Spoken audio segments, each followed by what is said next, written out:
Most people think Arizona is just flat, dry, cracked earth baking under a brutal sun. But hidden inside this desert are waterfalls that would stop you cold. Some are taller than skyscrapers. Some glow bright turquoise in the middle of canyon walls. And almost nobody knows they exist. We are counting down 10 hidden waterfalls that Arizona has been keeping quiet. Some require permits. Some require chains bolted into cliff sides. And one of them was literally created by a flood that rerouted an entire river. Let's get into it. At number 10, we have Grand Falls. Most people have never heard of it, but Grand Falls sits on Navajo Nation land near the small community of Loop in northeastern Arizona. At its peak, it stretches wider than Niagara Falls. Let that land for a second. Grand Falls drops about 185 feet, and the water running over it is not blue or clear. It is a deep, muddy brown color, loaded with sediment from the surrounding desert. Locals call it Chocolate Falls, and that name fits better than any official one. The falls are fed by snowmelt pouring down from the San Francisco peaks. That means the window to see them running is narrow, roughly February through April. Outside of that window, the ledge is bone dry. There is no river, no trickle, nothing. What makes Grand Falls so strange is the setting.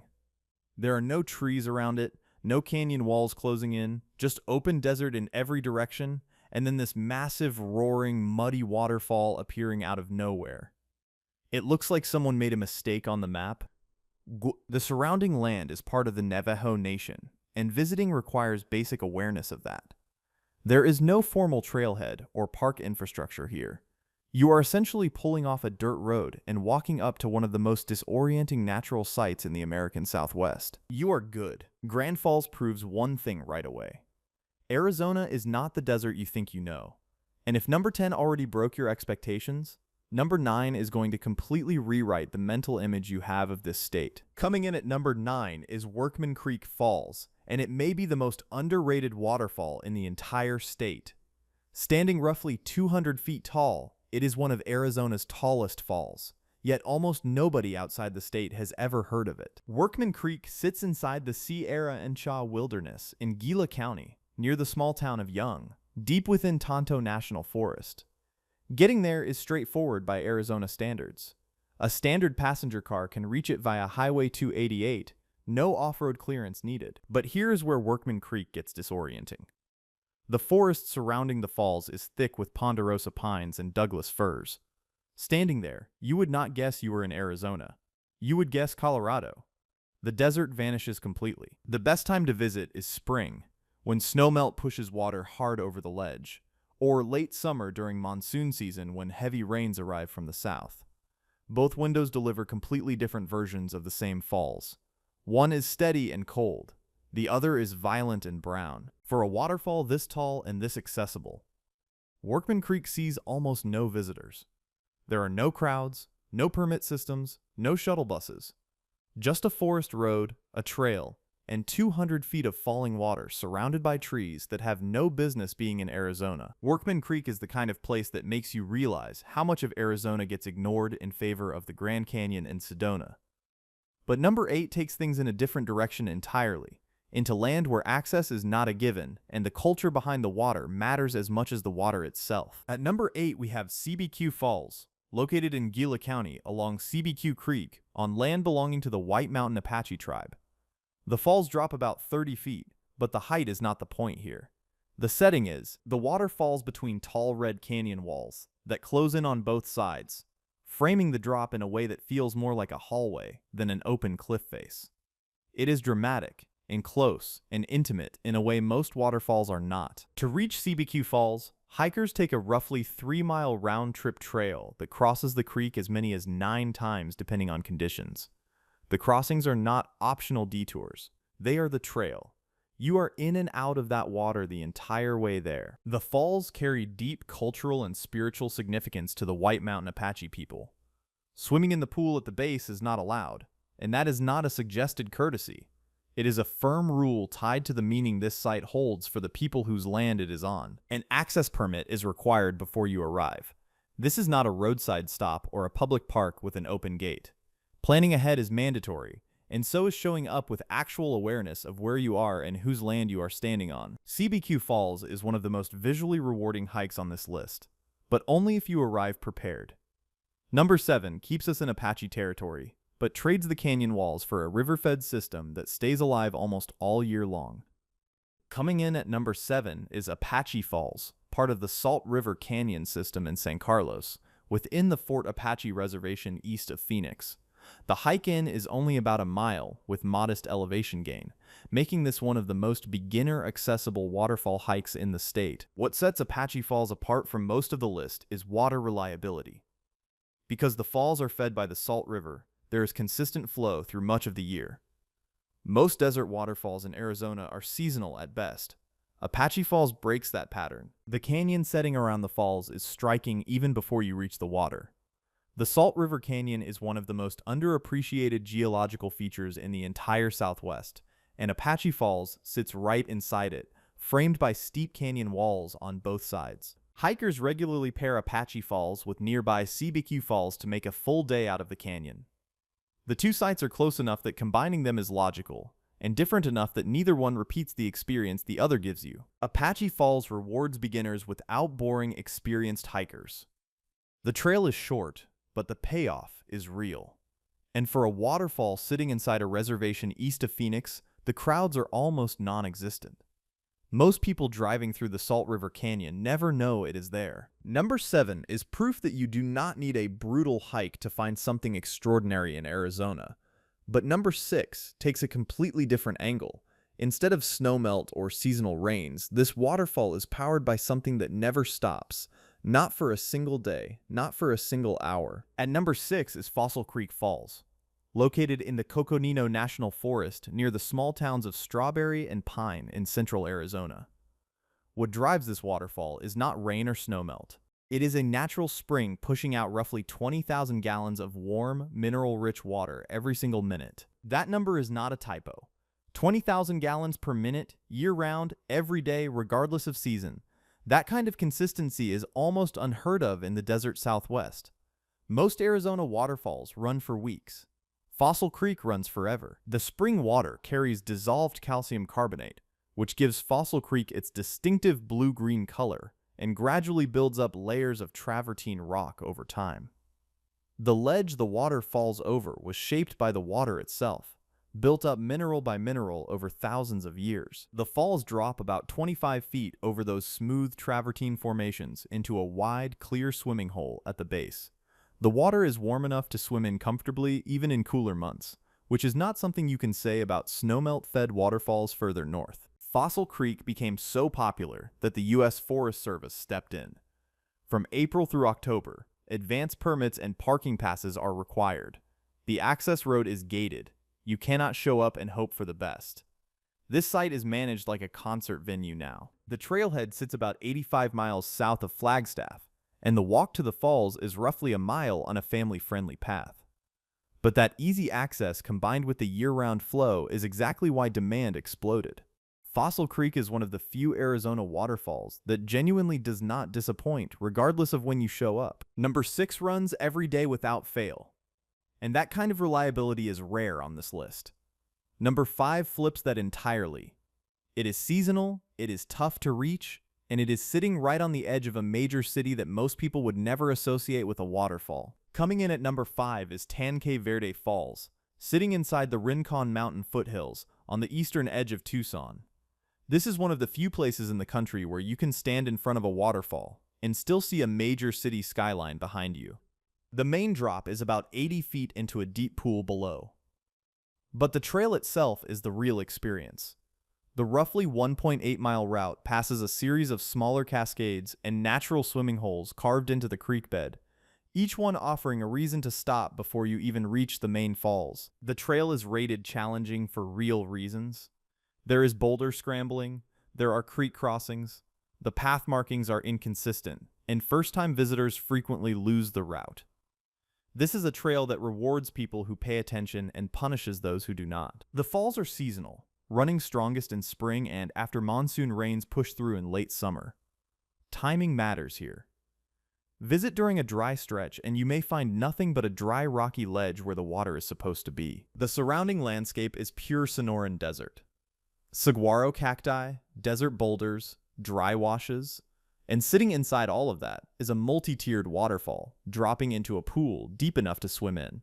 The contrast is the point. The desert has no business producing something like this, but it does. Tanque Verde is close enough to Tucson that locals use it regularly, yet it stays off the radar of most visitors to the area. If you are in Tucson and have strong legs and a good sense of direction, number 5 will not let you down. But number 4 might be the one that surprises you most. At number 4, we have Seven Falls, located within Sabino Canyon Recreation Area in the Catalina foothills north of Tucson. The name sets an expectation that the waterfall itself does not quite match, and that gap is actually part of what makes it memorable. Seven Falls is not 7 separate waterfalls, it is one. The 7 in the name refers to the 7 stream crossings hikers make on the 2.5-mile trail to reach it.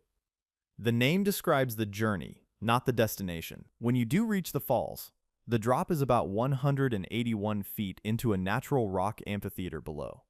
The water breaks into tiered pools on the way down, and visitors can wade and swim in those pools when conditions allow. The basin it lands in is one of the more dramatic natural formations in the canyon. The canyon walls and surrounding Sonoran desert vegetation make the approach visually strong the entire way, not just at the end. Most waterfall hikes front-load the reward at the finish line. The trail to Seven Falls delivers scenery continuously from start to finish. Seven Falls is one of the more well-known spots on this list, but it still surprises the majority of people who are not already familiar with Arizona's hidden water features. The expectation of 7 distinct falls followed by the reality of one massive drop creates a reaction most visitors do not see coming. Getting into Sabino Canyon requires a shuttle or an additional walk, as private vehicles are not permitted past the gate. That small barrier keeps the crowds at a manageable level and gives the canyon a feel that is distinctly different from a typical open-access trailhead. Seven Falls is the last entry on this list that sits on publicly accessible land without a tribal permit. From here on, the waterfalls require both planning and permission. And starting at number 3, the settings become something that most people cannot picture when they think of Arizona at all. Coming in at number 3 is Mooney Falls. Located on Havasupai tribal land within Havasu Canyon, a side canyon off the Grand Canyon, at roughly 200 feet, Mooney Falls holds the record as the tallest single unbroken drop of any waterfall in Arizona. That alone earns the number 3 spot. The Luckenols Ondens at the Fontibiduidinat. The falls were named after a prospector called D.W. Mooney, who died at this location in the late 1800s. The story of how he died involves a failed rope descent, a fall, and a body that took days to recover. The name carries weight that most visitors do not know when they arrive. Reaching the base of Mooney Falls is not a hike in the traditional sense. You descend through narrow tunnels carved directly into the cliff face, gripping iron chains bolted into the rock, stepping through holes barely wide enough to fit a person. It is a descent that demands full-body engagement and a calm mind. If heights make you hesitate, Mooney Falls is the wrong choice. The exposure on the way down is real and sustained. There is no alternate route. The chains are the path, and the path goes straight down a wet, slippery rock face with a 200-foot drop nearby. Once you reach the base, the water at the pool is a vivid turquoise color, produced by calcium carbonate in Havasu Creek. The color looks artificial even standing directly in front of it. The contrast between the red canyon walls above and that electric blue-green water below is genuinely hard to process. Like everything in Havasu Canyon, access to Mooney Falls requires a valid permit from the Havasupai tribe. The tribe manages all access to the canyon, and those permits are competitive. Planning months in advance is standard. Showing up without one is not an option. Mooney Falls is the most physically demanding entry on this list, but for those who make the descent, the payoff is one of the most visually overwhelming natural sights in North America. And sitting just upstream at number 2 is the waterfall that most people think of when they think of Arizona at all. At number 2, we have Havasu Falls, the most photographed waterfall in Arizona, and one of the most photographed natural features in the entire country. Even people who have never been to Arizona have likely seen a photo of it at some point without knowing where it was. Havasu Falls drops roughly 100 feet into a wide pool of bright turquoise blue water surrounded by deep red canyon walls. The combination of those two colors, that electric blue against burnt red rock, is the image that has made this place one of the most recognized natural sites in the world. The color of the water comes from dissolved calcium carbonate in Havasu Creek. The mineral content scatters light in a way that produces that vivid blue-green hue regardless of weather or season. It looks like someone dyed the water. They did not. Reaching Havasu Falls requires a permit from the Havasupai tribe, a 10-mile hike from the Hualapai Hilltop trailhead, and an overnight stay. Day hiking into the canyon is not permitted under any circumstances. This is not a day trip destination. It is a full commitment. The Havasupai people have lived in and around this canyon for centuries. The canyon is not a park administered by a federal agency. It is tribal land, and the tribe controls all access. That relationship between people and place shapes everything about how visiting Havasu Canyon works. In 2023, flash flooding moved through the canyon and significantly altered the appearance of Havasu Falls. The ledge changed shape, the pool shifted. The falls that millions of people have seen in photos no longer look exactly as they did. The canyon is still active and still changing. Havasu Falls is as close to a guaranteed visual payoff as Arizona offers, but it is earned. The permit process is competitive, the hike is long, and the commitment is real, which is part of why number 1 might actually be the better version of everything Havasu Canyon offers, and almost nobody talks about it. At number 1, we have Navajo Falls, the first major waterfall hikers encounter after entering Havasu Canyon from the Hualapai Hilltop trailhead. It sits closest to Supai Village, and for most visitors, it is the waterfall they pass on their way to the famous one. That is a mistake. Navajo Falls in its current form did not exist before 2008. A catastrophic flash flood that year rerouted the water flow inside the canyon and created a new waterfall where there had previously been none. What you see today is literally the result of the canyon rewriting itself 16 years ago. The flood changed everything about this section of the creek. Water that had followed one path for centuries was forced into a new route, and Navajo Falls was born from that violence. The falls are geologically brand new by any meaningful measure. Instead of a single concentrated drop, Navajo Falls now splits into multiple wide streams, cascading down a broad rock face simultaneously. The effect is wider and more spread out than a traditional waterfall, which gives the base a lush, fern-lined grotto that feels completely different from anything else in the canyon. There are actually 2 distinct tiers at Navajo Falls. Upper Navajo Falls sits slightly off the main trail and gets overlooked by most hikers who are focused on pushing deeper into the canyon toward Havasu Falls. Those visitors walk right past a waterfall without realizing it. Lower Navajo Falls is easier to spot and easier to access, but even it sees far fewer visitors than Havasu or Mooney Falls downstream. The crowds thin significantly at Navajo. That alone changes the experience of standing next to that turquoise water in a red rock canyon. The same blue-green water that defines Havasu Falls runs through Navajo Falls too. Same calcium carbonate, same vivid color, same red canyon walls.